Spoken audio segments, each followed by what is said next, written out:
Bon les potes, quelle semaine de merde. Putain, les cryptos sont rouges, Mbappé est blessé, c'est dur hein.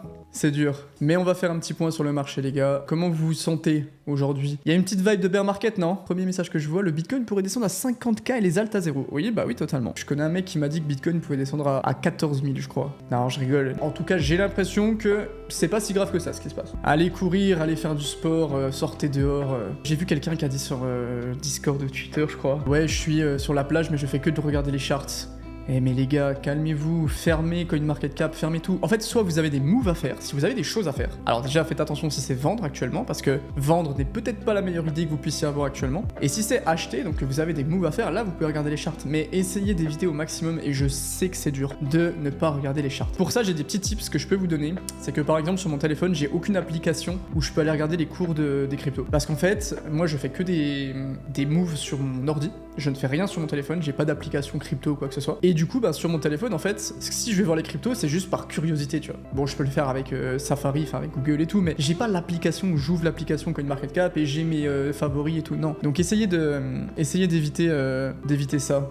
On a eu un ATH de Bitcoin qui était à 73 000 $. Et du coup, on a eu cette théorie de dire, bon, ok, l'ATH est arrivé avant le halving, c'est la première fois de l'histoire. Il y a cette théorie de dire que, ok, par rapport au dollar, l'ATH de Bitcoin est de 73 000 $, et de 68 ou 69 000 $ la dernière fois, donc on a dépassé l'ATH. Mais si on prend entre là et là, entre l'ATH là et l'ATH là, on a eu un truc super sympa qui s'appelle l'inflation, qui s'appelle l'impression monétaire, où on a imprimé énormément de nouveaux billets. Et donc entre cette phase-là et cette phase-là, il y a eu 6% environ d'inflation, donc de masse monétaire en plus. Il y a eu 6% de dollars en plus dans la masse monétaire globale. Ce qui fait que si on prend en compte cet élément-là, ça ferait que notre ATH de 73 000 $, si on prend les 6%, bah ça aurait une valeur plutôt autour de, si on était à cette période-là, 78, 79 000 $. Et donc, ça compenserait cette idée qu'on a touché l'ATH avant le halving, même si c'est la première fois qu'on arrive à une situation comme ça où on monte autant avant le halving, mais on serait en dessous de l'ATH. J'ai trouvé cette théorie intéressante. Alors, est-ce que c'est de la branlette intellectuelle? Peut-être un peu, mais ça pourrait quand même nous conforter dans l'idée que pour l'instant tout se passe globalement, même si évidemment tout a toujours un peu certaines différences, mais tout se passe globalement comme c'était prévu initialement et comme on l'avait pensé. Et j'ai trouvé ça très intéressant.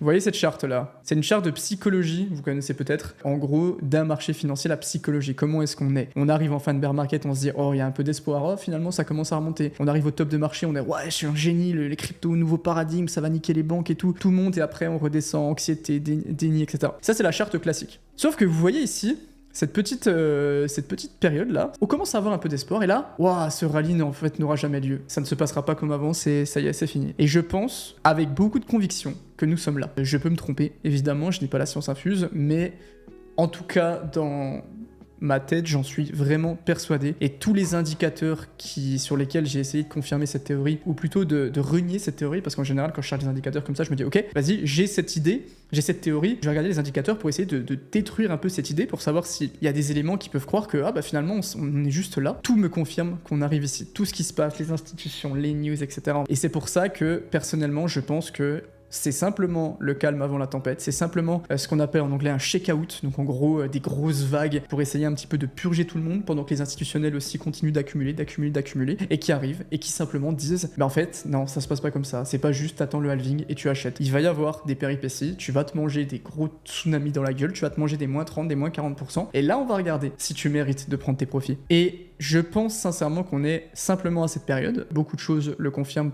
comme on va le voir plus tard et c'est pour ça que personnellement je suis très content de pouvoir l'avoir maintenant. Je pensais que c'était plutôt la période qu'on a eue il y a quelques temps, là il y a quelques semaines, mais finalement il s'avère qu'on est en plein dedans et qu'on pourrait avoir la phase parabolique, la deuxième phase un petit peu d'un cycle haussier qui pourrait arriver d'ici quelques temps. Parce que si on regarde la charte du Bitcoin et le dernier cycle, surtout c'est ça que je vais vous montrer, le dernier cycle de 2022, on a eu cette période-là. Alors vous voyez que j'ai fait des petits dessins, je vous expliquerai après pourquoi j'ai fait ces petits dessins-là, mais on a eu cette période-là. On a eu cette période où il y a eu le halving, là à peu près là, je vous montrerai après à quoi ça signifie ça. On a eu le halving et on a une période, vous regardez, de avril, enfin le halving c'était au mois de mai en 2020, de mai à octobre où il se passe absolument rien. C'est la première phase du bull run, c'est une sorte de phase linéaire et après on a la vraie phase parabolique où là vraiment ça part en couille, on a des énormes hausses qui arrivent. Et il y a eu cette période-là. Et ce que je voulais vous montrer par rapport à ça, c'est que historiquement, on peut se poser une question. Si on se dit, ok, est-ce qu'on est vraiment en pleine correction? Est-ce qu'on est en fin de boule? En fait, les deux théories, c'est quoi? On est en pleine correction avant la suite du cycle, ou c'est fini, on va aller à la cave, ça va descendre à 40 000.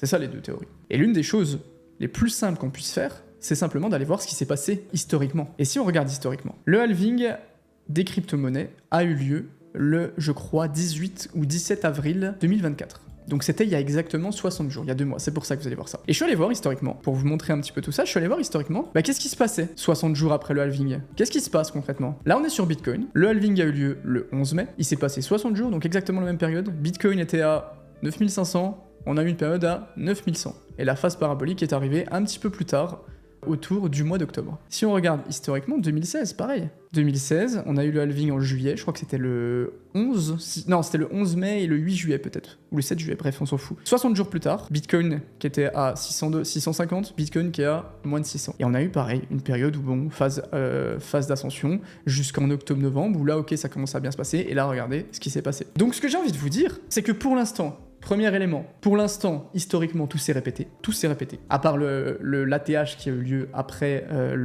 avant le halving, mais tout s'est répété globalement correctement. On a eu un bear market, on a eu une phase d'espoir où ça commençait à remonter, ça commençait à bien se passer. On a à nouveau beaucoup de bonnes nouvelles sur Bitcoin, on a eu un top local, on a eu une correction. Et j'ai envie de vous dire que là, on est typiquement dans cette phase des 90 jours post-halving, des 3 mois post-halving, qui sont des phases où on se fait chier, où le marché est globalement rouge, où les altcoins ne font globalement rien, et tout est normal.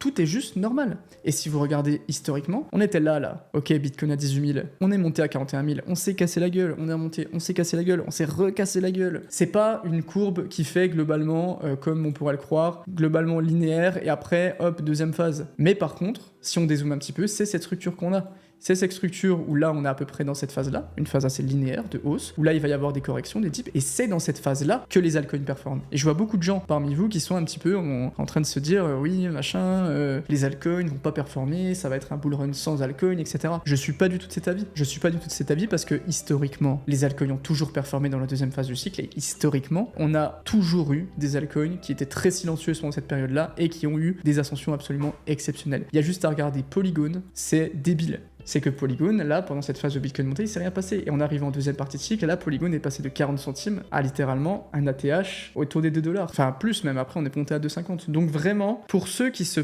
pensent, je voulais vraiment prendre un petit peu le temps avec vous, pour ceux qui pensent que ça y est, on est en bear market, etc. On va le voir aussi avec d'autres indicateurs, si jamais pour l'instant vous n'êtes pas convaincu par cette sorcellerie, à montrer que historiquement, tout s'est passé comme prévu. Le marché est cyclique, et pour l'instant, le marché continue d'être cyclique. Et d'ailleurs, je voulais aussi, avant de continuer, voir avec vous par rapport à quelque chose, c'est que si on va faire un petit tour sur CoinMarketCap, c'est ça là. Vous voyez ça là, 2,4 millions. C'est le nombre de crypto-monnaies qui sont listées sur CoinMarketCap, d'accord? J'avais vu un post sur Twitter qui disait que c'était, je crois, 20 fois plus qu'au dernier cycle. Alors oui, il y a plus de liquidités, donc ça va plus se déverser, mais il faut quand même prendre quelque chose en compte. Je pense qu'il y aura une alt season, je pense que les altcoins vont performer dans cette deuxième partie de cycle, sincèrement. Par contre, je pense que les liquidités ne vont pas se déverser et qu'on va pas avoir un raz-de-marée sur tous les altcoins et tous les projets, comme on l'a eu par exemple au dernier cycle. Je pense qu'il va falloir faire très attention par rapport à ça, parce que les cartes ont été un peu rebasculées, tout a un peu changé par rapport à ça, et qu'il va falloir être plus sélectif et peut-être être un peu moins gourmand sur les low-cap, sur les plus petits projets. Quand on regardait en 2020-2021, c'était quoi? C'était les low-cap qui faisaient x100 qui performaient. Et il y en aura à ce cycle. Et on a déjà eu. Il y a eu PP, les Ordinals, etc. Mais à mon avis, il va falloir être beaucoup plus sélectif que tout ça. Il va falloir être un petit peu plus malin. Et même sur les grosses capitalisations, pareil. Je pense pas que c'est parce qu'une crypto sera dans le top 20, 30, 50 qu'elle va automatiquement très bien performer. Je pense qu'elle va performer parce qu'il y aura des liquidités, etc. Et qu'on est dans le top 30, on amène de la liquidité. Pourquoi on amène de la liquidité? Parce qu'on est simplement dans le classement. Et donc il y a des gens qui vont juste répartir. Et donc on prend la liquidité, certes, mais que ça va être un petit peu plus sélectif cette fois. Ça va être que les top narratifs, ça va être que les top performers. Pour ceux qui se demandent, ok super, mais là tu me fais flipper parce que moi j'ai du Cardano, du Shiba, du NIR et du Aptos et du Render. C'est lesquels qui vont bien marcher, c'est lesquels qui vont pas marcher? Je ne sais pas. Par contre, ce que je sais, c'est qu'il y a des projets qui ont été très performants quand il n'y avait pas de liquidité. Et si on a des projets qui sont très performants, enfin quand je dis très performants, qui ont été performants, si on a des projets qui ont été performants quand il n'y avait pas de liquidité, quand il y a de la liquidité, ces projets, ils peuvent avoir des très gros multiplicateurs. Alors évidemment, il y a plein de facteurs qui rentrent en compte, il y a les tokenomics, etc. Si vous voulez des noms pour ça, qu'est-ce qui a extrêmement bien performé? Qu'est-ce qui performe dans le rouge? Qu'est-ce qui vraiment, voilà, quand on était en bear market, c'était quoi le top? On a le Toncoin, qui est un token extrêmement solide, qui a fait exploser sa TVL. Très peu de gens parlent de ce token, mais c'est peut-être l'un des tokens les plus solides de ce top 20. On a je pense beaucoup à Render et Caspa, qui sont deux projets, quand on était en bear market, quand on mettait le top 24 heures ou le top 7 jours, qui étaient soit dans les moins pires perfs, donc ils étaient en moins 1% quand tout le monde était à moins 10%, ce qui veut aussi dire beaucoup, soit dans les top perfs, donc ils étaient à 2-3%. Alors évidemment, si vos projets ne sont pas dans la liste, ça veut pas dire que j'en oublie. Personnellement, j'accumule du NIR, mais je le dis pas parce que ça fait pas partie de mon exemple. On a Ondo qui actuellement performe très bien, et les tokens Real World Asset d'ailleurs, on peut en parler, tout ce qui va être Ondo, Centrifuge, Dusk, Maple, Swarm Market, qui sont des... Je pense que c'est un narratif qui peut vraiment faire énormément de bruit pour le futur. Pourquoi? Parce que au moment où ils ont commencé à performer, ces tokens de ce narratif, au moment où ils ont commencé à performer, ils sont fait calmer par le marché. Ils ont eu un mauvais timing. Alors qu'ils auraient pu aller chercher des sommets qui sont beaucoup plus hauts. Et donc les liquidités n'ont pas trop pu venir. Parce qu'évidemment, tout le marché était un peu catalysé, était un peu gangréné. Donc pour la suite, il faudra quand même être assez assidu par rapport à ça.